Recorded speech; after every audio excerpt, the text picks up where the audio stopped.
Ini saya akan merekam kelas ini dan kita akan memulai review dan Q&A.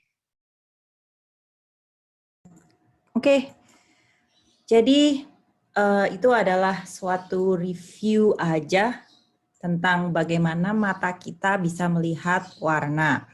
Nah, mungkin Anda semua mikir ya, kalau nggak salah pekan kedua juga kita udah belajar banyak tentang mata gitu. Ngapain sih belajar biologi lagi? Nah, persepsi cahaya dan warna dan gimana caranya itu bisa tercipta menjadi suatu citra. Jangan lupa, citra itu tidak harus citra digital. Itu memang adalah kombinasi dari proses fisika dan proses biologis dalam mata. Nah, kamera digital itu berusaha mereplikasi proses biologis yang ada di dalam mata dengan proses elektronik. Jadi instead of retina, kita sekarang memiliki sensor-sensor. Nah, mungkin ada yang nyadar saya menanggapi ya diskusi Anda di dalam forum gitu. Sensor tuh ada beberapa yang sangat sering dipakai, yaitu CMOS dan CCD. Jangan khawatir, itu nggak akan kita bahas di kelas, cuman cukup sekedar tahu. Jadi kesimpulannya adalah warna itu persepsi dan sensasi. Karena tergantung dengan sel-sel yang ada di dalam mata Anda juga, tergantung ke cahaya yang terpantulkan juga, dan juga objeknya memantulkan wavelength yang mana. Nah, jadi kalau saya punya warna seperti ini, belum tentu sama nih yang dilihat oleh saya dan yang dilihat oleh Sengli. Mungkin aja Sengli lihat lebih merah, tetapi saya lihat lebih muda warnanya. Oh, mungkin ada yang lain mungkin kebetulan buta warna. Nah, apa itu buta warna? Melihatnya sama sekali berbeda. Jadi sensasi itu bukan sesuatu yang bisa kita definisikan dengan pasti. Namun tentu saja seperti yang sudah dilihat di video tadi, bisa kita berusaha kita modelkan. Namanya juga proses fisika, kita berusaha memodelkannya dengan aproksimasi. Jadi untuk melihat melihat warna, yang terjadi adalah pemantulan cahaya pada suatu objek dan ditangkap mata. Tetapi cahaya itu kan tadinya putih, dan kenapa kok saya bisa lihat biru? Nah, ini karena ada suatu koefisien pemantul atau reflectance coefficient yang dimiliki oleh benda-benda berwarna. Nah, kalau kita kaitkan dengan video tadi nih, kita tahu bahwa semua ini gelombang ya, semua itu suatu gelombang over spektrum. Jadi kita lihat bahwa ini cuma visible aja ya, karena kita banyak yang kita nggak bisa lihat. Tetapi jadi tadinya bentuknya kayak gini nih spektrumnya. Kemudian dipantulkan atau dikalikan nih, lihat nih reflectance spektrum itu persen, biasanya dinyatakan dalam persen atau 0, lalu dipantulkan, dan yang dipantulkan di sini ternyata cuma yang rendah-rendah aja wavelength-nya, yaitu yang biru. Dan itu yang ditangkap oleh mata kita. Dan mata kita juga memiliki sensitivitas tergantung pada 3 buah sel kerucut yang dimiliki, cone cells yang dimiliki di mata kita. Jadi yang pertama akan menangkap yang warna biru, dan yang kedua yang lebih panjang sedikit akan menangkap yang warna hijau, dan yang paling panjang akan menangkap warna merah atau memproses warna merah. Sedikit membingungkan mungkin karena tadi di video tadi dia membalik ya, dia naruh merah di sebelah kiri ya.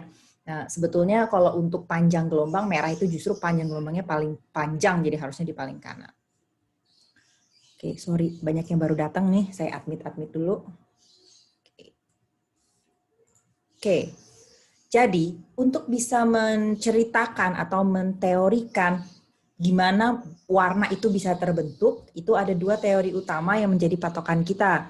Yang pertama itu adalah Young-Helmholtz Trichometric Theory of Color Vision. Nah, itu persis seperti yang sudah dijelaskan di video tadi dan di proses pemantulan tadi, yang di slide sebelum ini.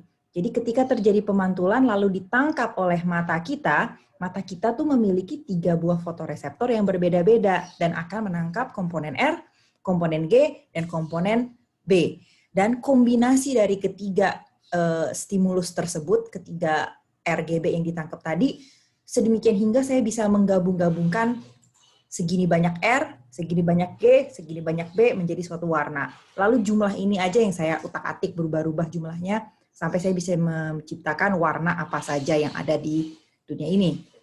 Nah, tetapi seiring dengan waktu terdapat bukan penentang ya, tetapi ada beberapa fenomena yang dirasa kurang bisa dijelaskan oleh Young Helmholtz Trichometric Theory of Color Vision, yaitu bahwa katanya warna kuning itu adalah, sorry, bukan kuning, katanya, oh ya benar, katanya kuning itu adalah gabungan dari merah dan hijau, katanya gitu kan. Tetapi kalau Anda perhatikan warna kuning, nggak ada tanda-tanda merahnya, nggak ada tanda-tanda birunya, nggak ada tanda-tanda hijaunya, maka orang kedua ini memutuskan, oh kalau gitu menurut saya ini tidak sesimpel menjumlah-jumlahkan komponen deh kayaknya. Jadi nggak sesimpel jumlahin segini banyak R, segini banyak G, dan segini banyak P. Mungkin ada cara lain untuk bisa menjelaskan fenomena ini. Maka untuk yang keduanya terdapat, sorry ya ada suara anak saya teriak-teriak di belakang, maaf mengganggu. Jadi yang kedua ada teori opponent theory of color vision. Jadi dia merasa nggak cuma sekedar nambah-nambahin komponen saja, tetapi ada something else happening nih di mata kita yang menyebabkan kita bisa melihat warna. Untuk membuktikan opponent theory of color vision ini, saya akan mengajak Anda untuk melihat layar Anda dengan seksama. Silakan dilihat ke layar, pokoknya agak lama ya, perhatiin aja. Oke, lihat di tengah, lihat titik di tengah di antara 4 warna. Coba diperhatikan dulu ya. Tunggu bentar ya, pokoknya biar mantep masuk ke matanya.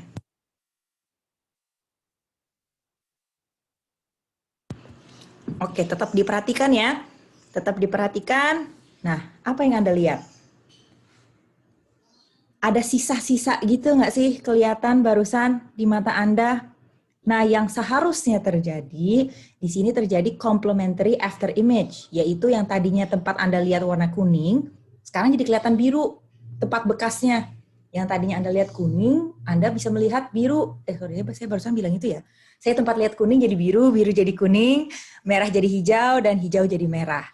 Nah, itu teori opponent tadi, dia menggunakan sifat berlawanan tersebut terhadap warna-warna itu, dan dia menggunakan itu aja. Jadi merah dan hijau saling berlawanan, kuning dan biru saling berlawanan, dan itu gabungan dari 4 benda itu, 4 warna itulah yang dia gunakan sebagai komponen yang dapat digabung-gabungkan menjadi warna.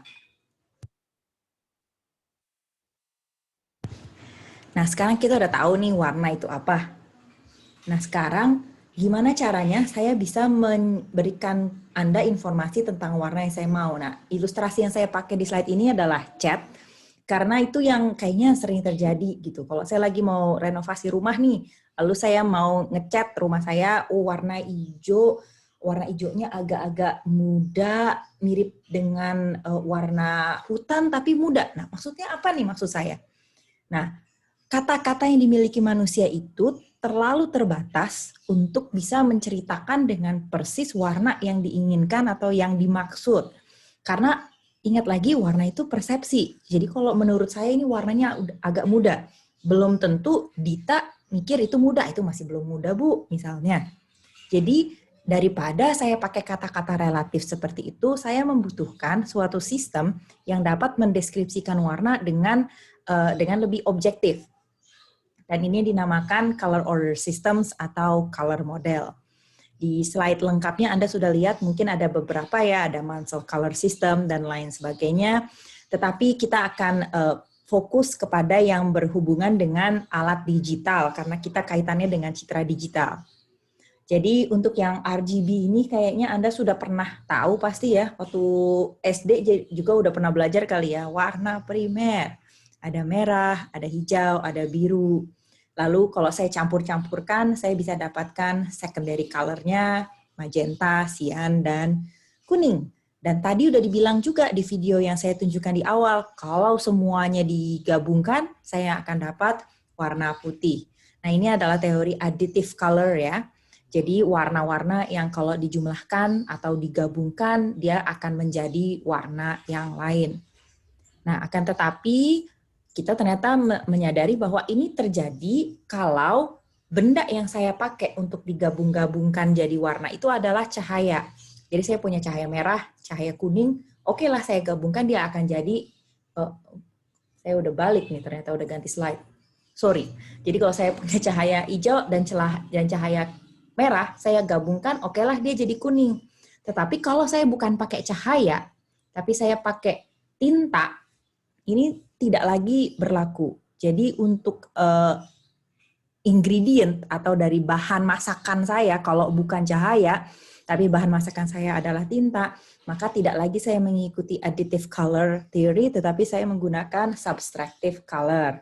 Nah, di sini mungkin Anda kan sudah pernah beli tinta ya, tahu ya bahwa ada tinta CMY dan K yang dipisah. Jadi kita punya C, cyan, M, magenta, Y, yellow, yang mana kalau digabungkan dia justru akan menjadi warna merah, biru, dan hijau. Pernah beli tinta berwarna isinya CMY, dan satu lagi adalah tinta hitam. Kenapa kita perlu tinta hitam? Padahal katanya magenta campur kuning, campur cyan kan udah jadi hitam tuh. Ngapain saya punya tinta hitam? Nah, itu karena digabungkan pun magenta, yellow, dan cyan itu dia tidak menjadi true black. Dia tidak menjadi warna hitam yang sejati, sehingga perlu ada komponen K yang independen dari ketiganya.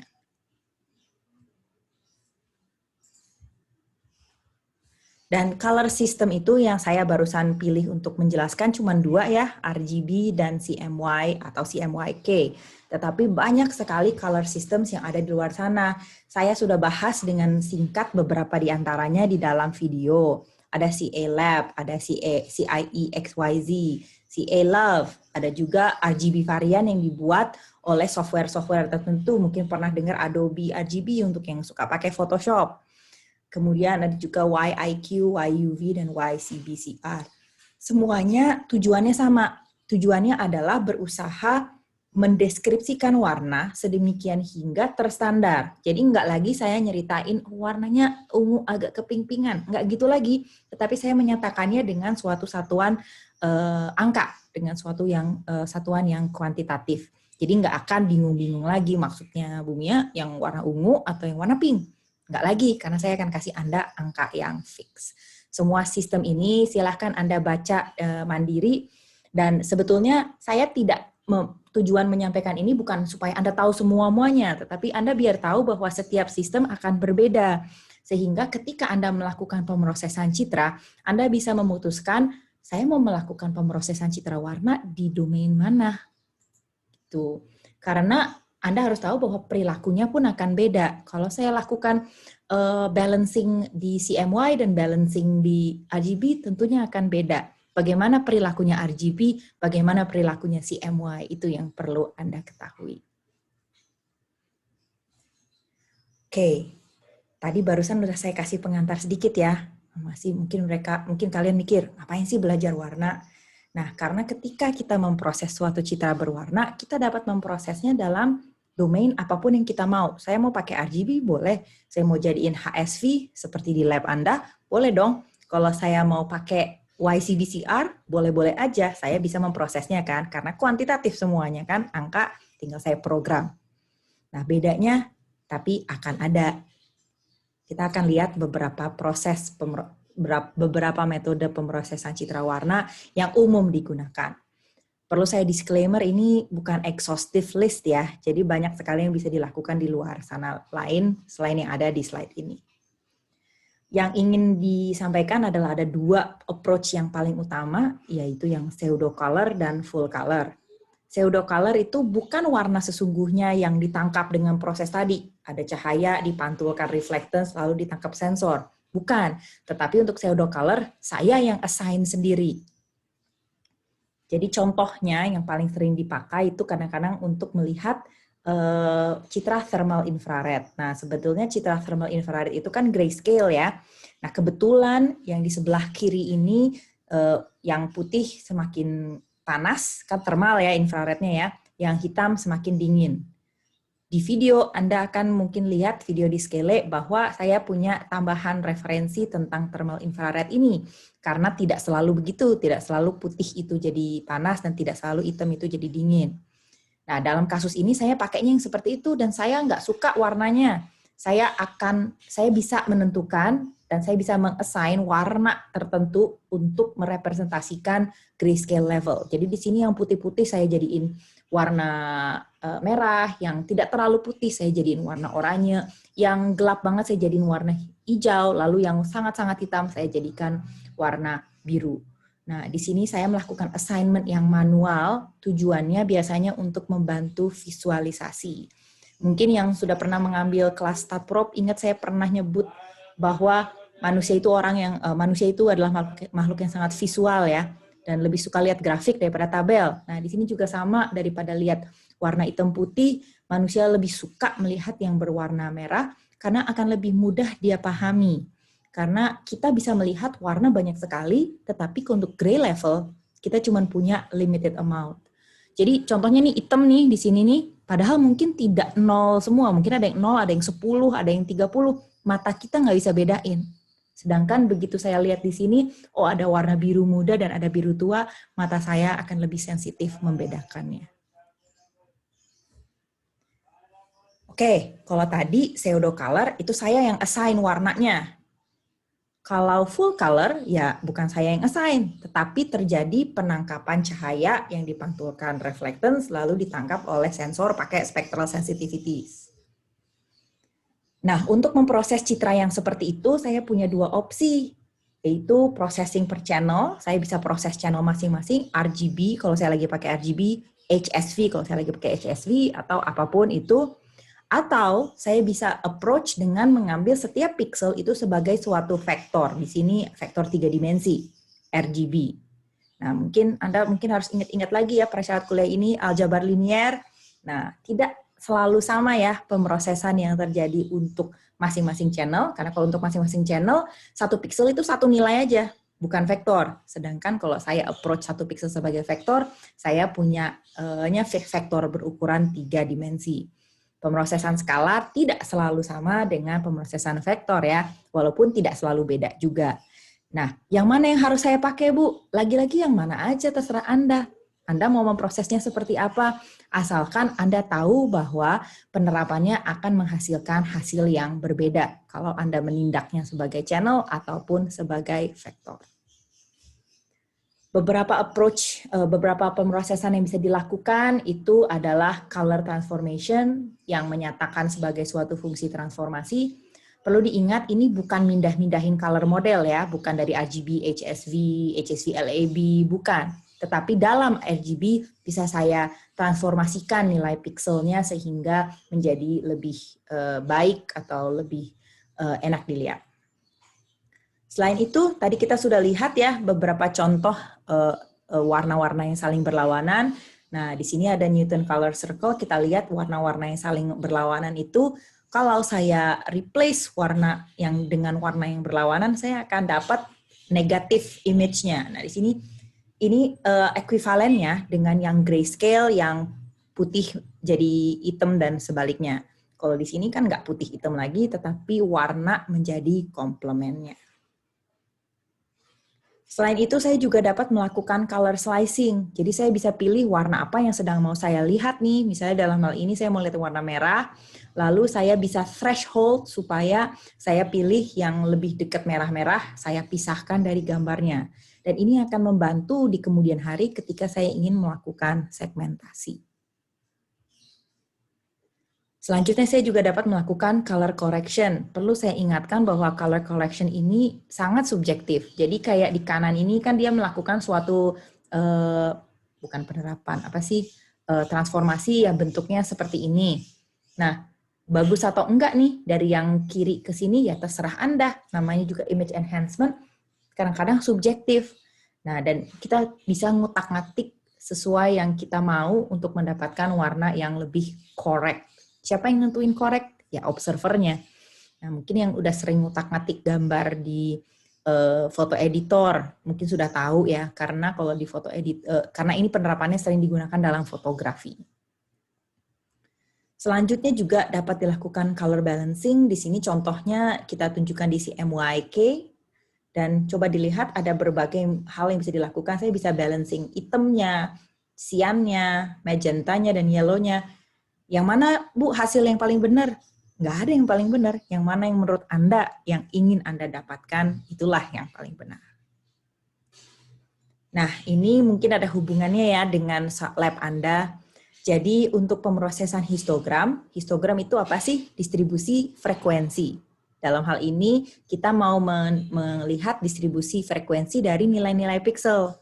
Nah, sekarang kita nggak cuma punya grayscale, tapi kita punya RGB, kita punya HSV, dan seterusnya.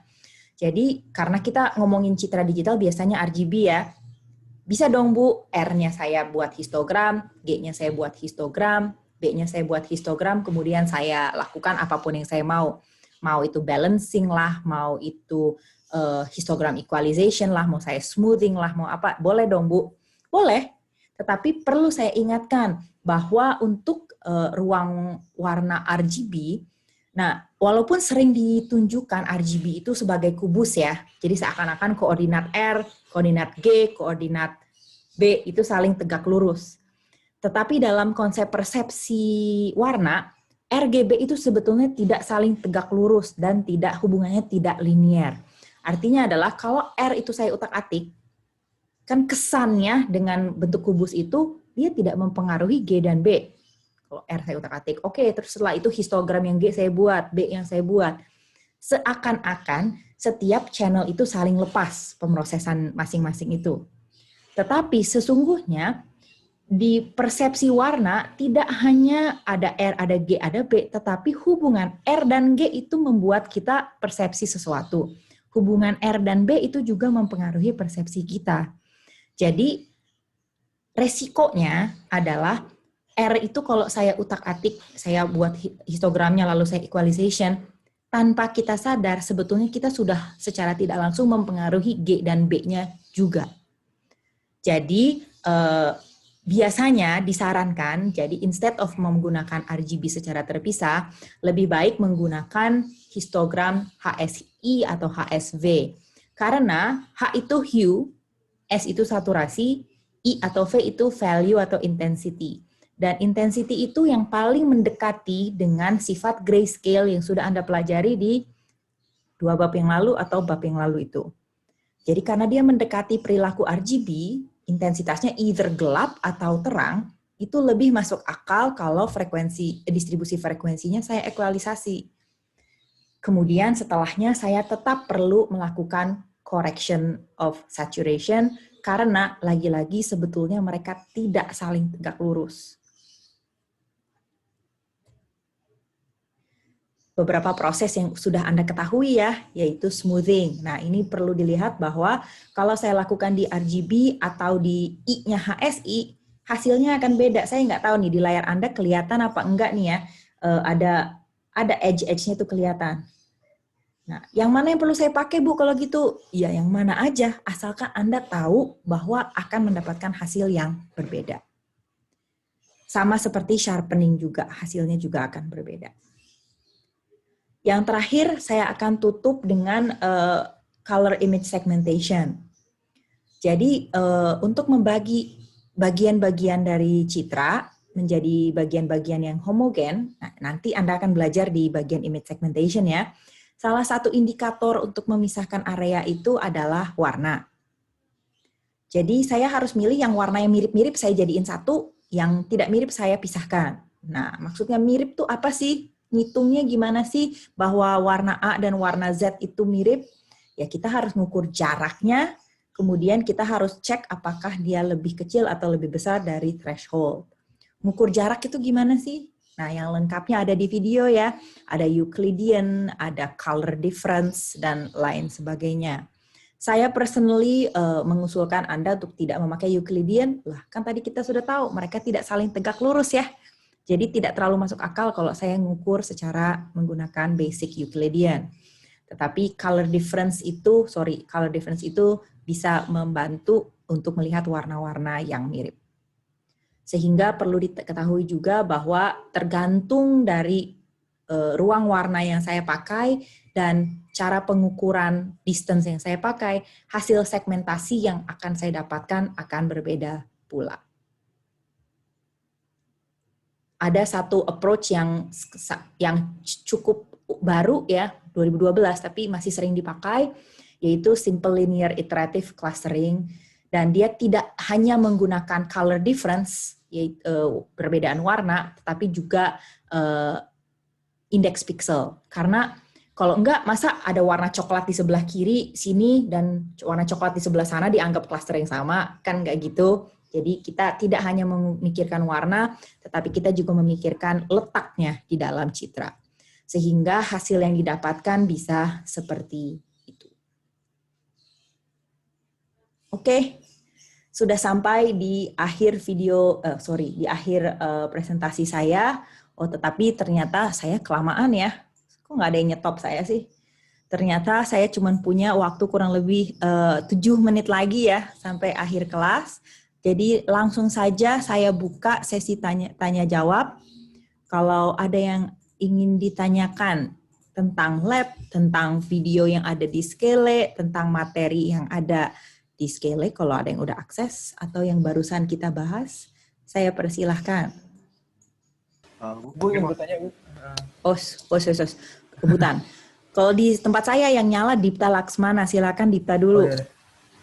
Bu yang bertanya, kan saya ada nyoba lab ya Bu. Di lab itu kan disuruh sharpening lewat pakai channel yang HSV. Dan itu kan saya dapat gambarnya kan inputnya RGB Bu. Nah itu kan kita perlu convert ke HSV dulu kan Bu. Baru dioperasiin ke bagian value-nya aja kan sharpeningnya. Betul. Nah, setelah saya convert ke RGB lagi Bu, itu jadi abu-abu Bu. Itu emang kayak gitu atau gimana? Harusnya tidak. Harusnya tidak ya Bu ya? Harusnya tidak. HS-nya tidak diutak-atik kan? Enggak ya. Harusnya enggak. Oh, jadinya harusnya tetap warna asal lagi ya Bu? Betul. Bahkan mungkin perbedaannya Anda nggak bisa lihat. Harusnya. Pengen ikut membantu menjawab, boleh nggak Bu? Boleh, ini yang ngomong yang mana? Sorry, saya nyari dulu ya. Maaf. Tolong sebut nama ya.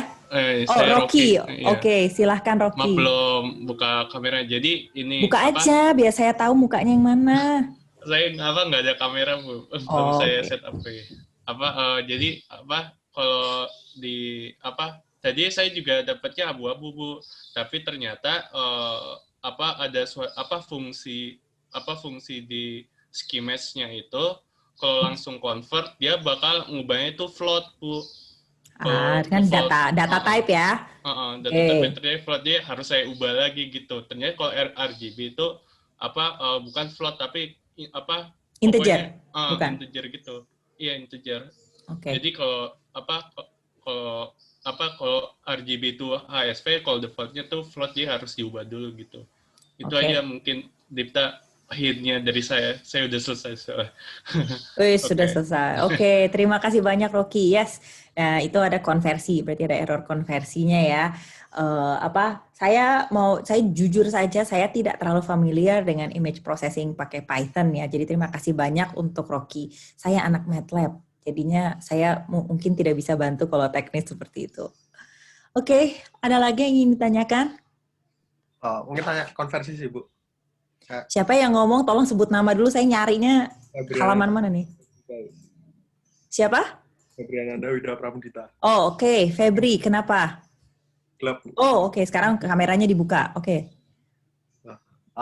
Mungkin tanya yang konversi RGB ke HSV itu kayak one to one atau enggak ya? Misalnya itu kalau misalkan enggak one to one berarti kayak terlalu banyak konversi kayak enggak baik gitu kan? Betul. Harusnya one to one. In theory one to one. Karena gini, karena kan HSV itu kan hue-nya itu kan hue nunjukin warna yang mana kan sebetulnya di hue ya. Nah, seharusnya, perlu saya katakan dengan seharusnya lagi, yaitu di angle tertentu, yaitu warna itu aja. Jarak tertentu, HSV ingat ya bentuknya Febri ya, jadi ada axis di tengah, kemudian hue-nya melingkari, lalu saturasi itu jarak dari tengah. Jadi seharusnya hue itu pada angle tertentu ya warnanya biru yang begitu aja. Lalu saturasinya ya pada saturasi itu saja. Cuman yang balik lagi ke quantization error ya, karena secara digital limited angle yang bisa kita representasikan. Jadi kadang-kadang mungkin akan terjadi dua warna RGB yang terpetakan kepada satu HSV yang sama. It could happen. Tetapi harusnya enggak. Teorinya sih enggak. Masih. Ya. Ada lagi? Bu, saya mau naik. Selamat pagi Bu, saya Fadel. Aduh, sorry, saya lihat dua yang bunyi ya. Oke, Fadel dulu, maaf ya. Krisant ya, Selin ya? Iya Bu, iya. Oke, gantian ya, maaf ya. Siapa yang tadi ngomong? Fadel, di manakah wajahnya? Oke. Nah, saya Ya, gimana? Iya, jadi silakan. kan tadi yang di contoh slide yang Ibu kasih yang soal itu kan untuk mengambil warna yang kita mau itu kita assign nilai A misalkan berapa. Nah, itu nilai A-nya itu dapat dari mana ya, Bu? Tadi misalkan di contoh yang Ibu kasih. Yang color slicing ya, kalau nggak salah ya. Iya, Bu, betul. Jadi kita select manually biasanya. Jadi ini misalnya gambar, saya select, saya mau warna ini, warna merah, pokoknya di lokasi ini. Kan saya bisa lihat pixel di lokasi 2,100 misalnya gitu, itu tuh warnanya apa RGB-nya kan gitu. Oh, jadi yang nilai itu nilai lokasi pixelnya ya, Bu? Nilai A-nya itu nilai pixelnya, jadi RGB-nya sebetulnya. Oh, okay. Tapi lokasinya yang mana ya Anda boleh pilih yang mana yang sedang menjadi target Anda. Oh, oke. Baik, Bu. Terima kasih. Ya. Tadi Selin ya, sebelum disela yang lain, Selin dulu silahkan. Iya Bu, sebenarnya sama yang tadi ditanyain. Jadi A itu intensitas ya Bu, intensitas pixel ya. Yes. Nah, sama saya mau nanya kejelasan. Yang digambar itu kan ada radius 0,2 sama 0,1. Bukannya 0,1 itu jangkauannya kan harusnya lebih kecil ya, tapi kenapa gambarnya merahan yang 0,1? Kan kalau 0,2 kan jangkauannya lebih luas, harusnya lebih merah gitu kah? Oh, oke. Ini masih yang color slicing juga ya? Iya, Bu. Object radius from A. Lebih intens. Oh, saya rasa begini. Warna merahnya lebih intens kalau menurut Selin ya tadi ya? Iya. Oke, saya show lagi ya screen-nya ya. Oke, karena gini, kalau radiusnya sampai 0,2, berarti kan lebih banyak warna yang saya ambil. Gitu kan ya, Selin ya? Saya ngambil lebih banyak jenis warna. Sehingga yang tertampil di gambar tengah ini tidak hanya warna merah yang intens banget, tapi juga merah yang agak-agak muda. Misalkan, nah sedangkan yang kanan radiusnya lebih deket, justru saya benar-benar ngambil yang merahnya benar-benar merah aja. Jadi tampilnya justru malah jadi lebih gelap. Gitu. Cuman saya cross check ya, siapa tahu nih saya sempat salah copy gambar dari slide sebelumnya. Jadi kiri kanan ketukar, nanti saya cek lagi ya. Oke, terima kasih. Iya. Oke, mungkin satu lagi kalau memang masih ada pertanyaan, karena waktunya di jam saya udah 8.50 udah habis. Tetapi kalau ada satu lagi pertanyaan mungkin.